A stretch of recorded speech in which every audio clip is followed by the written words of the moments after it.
మనకు ప్రమాదకరమైన మాట ఏంటి, మనకు చేడు తెచ్చేది లేదా మనకు కీడు చేసేది.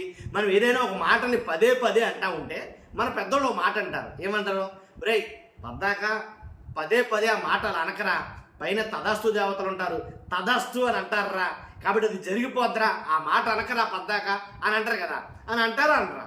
ఎందుకు చెప్తాను ఈ మాట అంటే కనుక, అయ్యన్న పాత్రుడు గారు, ఎవరైతే అయ్యన్న పాత్రుడు గారు అన్నారో ఆయన జగన్మోహన్ రెడ్డి గారు మెడికల్ కాలేజీ విషయం అయితే కనుక ఎంత రచ్చ జరుగుతుందో తెలుసు.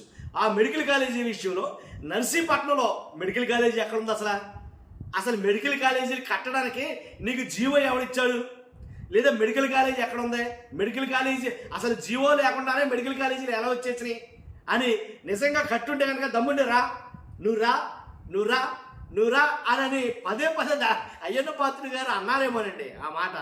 ఏంటి జగన్మోహన్ రెడ్డి గారు ప్రతిసారి ఏంటంటే మెడికల్ కాలేజ్ విషయంలో నువ్వు దమ్ముంటే రా వచ్చి చూపించు మెడికల్ కాలేజ్ ఎక్కడ ఉందో, అర్థమైందా మీకు క్లియర్గా, దమ్ముంటే నువ్వు వచ్చి చూపించు మెడికల్ కాలేజ్ ఎక్కడుందో అని జగన్ గారిని పదే పదే అన్నారేమో తెలియదు, కానీ అన్నట్టుగానే రేపు పొద్దున నర్సీపట్నం మెడికల్ కాలేజ్ కాస్త వెళ్తున్నాడు ఆయన. ఇప్పుడు జగన్మోహన్ రెడ్డి గారి పర్యటనలు అంటేనే ఎలా ఉంటాయో నేను చెప్పనవసరం లేదు, మీకు ప్రత్యేకించి వివరించేమని. జగన్మోహన్ రెడ్డి గారు వస్తున్నాడ్రా బయటికి అని అంటే చాలు జనం తండోపు తండాలుగా వచ్చేస్తారు, ఒక జన సునామీ ఉంటుంది అక్కడ ఖచ్చితంగా. పైగా ఛాలెంజ్ చేశాడు ఈయన, ఎవరో అయ్యన్న పాత్రుడు గారు, స్పీకర్ గారు ఛాలెంజ్ చేసి మరి దమ్ముంటే రా, నువ్వు వస్తావేమో రా, నువ్వు రా చూద్దాం ఎక్కడుందో చూపించు కాలేజీ వచ్చి, ఆ కాలేజీ ఎక్కడుందో చూపించు అనేసరికి ఆయన నిజంగానే వస్తున్నాడట రేపు.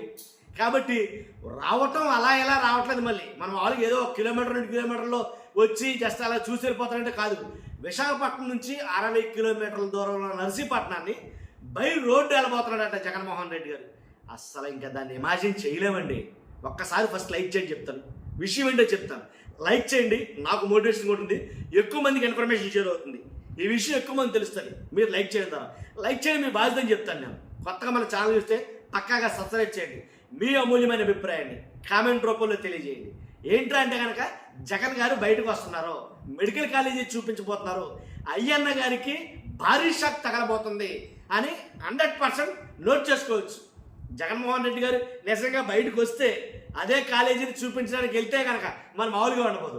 మీకు నేను వెనకాల నర్సీపట్నంలో ఉండేటువంటి కాలేజీ ఏదైతే ఉందో ఆ కాలేజీ నేను చూపించగలను ఇక్కడ. కాకపోతే ఇంకోటి ఏంటంటే అసలు కట్టిన కాలేజీలే లేవన్నారంటే అది ఎంతవరకు సమంజసం. వైద్యం అలాగే విద్య రెండు సమపాళ్ళలో ఉండే వైద్య విద్యని రాష్ట్రం మొత్తం రాష్ట్ర ముఖ చిత్రాన్ని మార్చే 17 మెడికల్ కాలేజీలు జగన్ గారు అంకురార్పణ చేశారు. ఇదే విషయం చంద్రబాబు నాయుడు గారు చేసినా ఇలాగే చెప్తాను నేను, దాంట్లో ఎలాంటి డౌట్ లేదు. పవన్ కళ్యాణ్ గారు చేసున్నా ఇలాగే చెప్తాను, ఎలాంటి డౌట్ లేదు. అసలు ఆంధ్రప్రదేశ్ ఏర్పడిన కానీ ఇప్పటి వరకు మా కట్టుంటే ఎన్ని కట్టారు చెప్పారు ఆల్రెడీ. 17 కాలేజీలో 12 కాలేజీలో 15 కాలేజీలో సబ్జెక్టు కలిసి. కానీ జగన్ గారు 5 ఏళ్ల కాలంలో 17 కాలేజీలకి అంకురార్పణ చేశారు. దాంట్లో ఎన్ని కాలేజీలు ఫిల్ అయినాయి మీకు చూసాం. సుమారుగా 7 కాలేజీలు కంప్లీట్ అయిపోయాయి, కొన్ని కాలేజీలో బ్యాచ్ కంప్లీట్ చేసుకున్నాయి. ఇలాగ అసలు కాలేజీ కట్టలేదని అంటే అది ఎంతవరకు సమంజసం.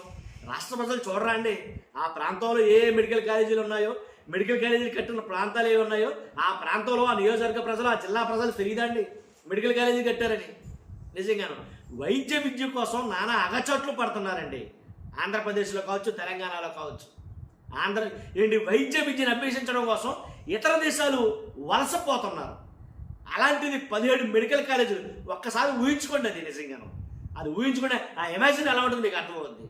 కాబట్టి నువ్వురా అని అన్నారేమో అయ్యన్న పాత్రుడు గారు. ఆయన బయలుదేరాడు ఖచ్చితంగా, ఆయన వస్తున్నాడు అని అంటేనే ఎలా ఉంటుందో నేను మీకు చెప్పనవసరం. కాబట్టి 7 నియోజకవర్గాలను కవర్ చేసుకుంటూ వస్తాడంట. ఫ్లాష్ న్యూస్ ఇది. 7 నియోజకవర్గాలను కవర్ చేసుకుంటూ వస్తాడు. దాంతోపాటు స్టీల్ ప్లాంట్ గురించి కూడా మాట్లాడబోతున్నాడట. కాబట్టి ఆయన రోడ్ షో కానీ లేదా ఆయన పర్యటనలు కానీ ఎలా జరిగాయి, అసలు జగన్ పర్యటనలు అంటేనే ఎన్ని ఆంక్షలు, ఎన్ని నిర్బంధాలు. రోడ్లతో వేస్తే దారంట వెళ్తారేమో అని రోడ్లతో వేస్తే పొలాల్లోంచి చాలగట్లలోంచి బళ్ళేసుకుని బస్సులు, కార్లు, బళ్ళు ఆపేస్తే నడుచుకుంటూ వెళ్ళిపోయిన సంఘటనలు ఇల్లు చూసాం మొన్నటిదాకా జరిగిన సంఘటనలు. కాబట్టి ఇప్పుడు జరుగుతుంది, కొంచెం గ్యాప్ ఇచ్చి వస్తానేమో, ఇంకా దాని ప్రభావం ఇంకెక్కువగా పనిచేస్తుందేమో అనేది అనిపిస్తుంది.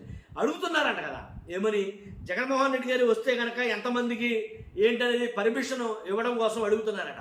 అయితే గుడివాడ అమర్నాథ్ గారు మాట చెప్పాడు, ఎవరు వచ్చినా సరే ఎవరు వస్తున్నా సరే ఎంతమంది వస్తున్నారు జనం, ఆయన్ని చూడడానికి ఎంతమంది వస్తున్నారు, ఆయనతో పాటు నడవడానికి ఎంతమంది వస్తున్నారు అని చెప్పగలం. కానీ జగన్మోహన్ రెడ్డి గారు పర్యటనకి జగన్మోహన్ రెడ్డి గారు ఆయన వస్తున్నాడంటే ఆయన పర్యటనకి ఎంతమంది జనం వస్తారనేది అసలు నెవర్ కెనాట్ ఇమాజిన్ అనమాట. అసలు ఎవ్వరు ఊహించలేరు అది. కాబట్టి ఇంతమంది వస్తారు అని చెప్పడం అసాధ్యం అనేది ఆయన చెప్పాడు. అదే వాడు నేను చెప్తున్నా, ఆ మాట వాస్తవమే. ఎందుకంటే ఎంతకాలం రాజకీయ అనలిస్ట్గా ఏంటి నాకున్న అనుభవం మేరకు జగన్మోహన్ రెడ్డి గారి పర్యటన అని అంటే, జగన్ గారు పలానా చోటకు వెళ్తున్నాడంటే అసలు ఎంతమంది వస్తారో తెలియదు. అసలు అంచనా కట్టడం ఎవడం వల్ల కాదు, దాంట్లో ఎలాంటి డౌట్ లేదు.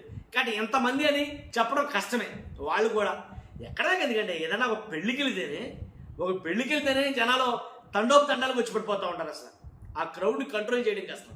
మరి అలాంటిది పైగా రా రా రా అని పిలిస్తే వెళ్తున్నటువంటి జగన్మోహన్ రెడ్డి గారు కూడా ఎంతమంది వెళ్తారో, ఇంచుమించుగా 20 కిలోమీటర్ల డిస్టెన్స్ అట. మరి బయట రోడ్డు వెళ్తున్నాడంట ఆయన. ఇంకా మరి చూడవసరం లేదు ఇక ఏం జరుగుతుంది అనేది. ఫస్ట్ ఏదైనా లైక్ చేయండి, కొత్త మన ఛానల్స్తో పక్కాగా సబ్స్క్రైబ్ చేయండి. మీ అమూల్యమైన అభిప్రాయాన్ని కామెంట్ రూపంలో తెలియజేయండి. Thank you very much.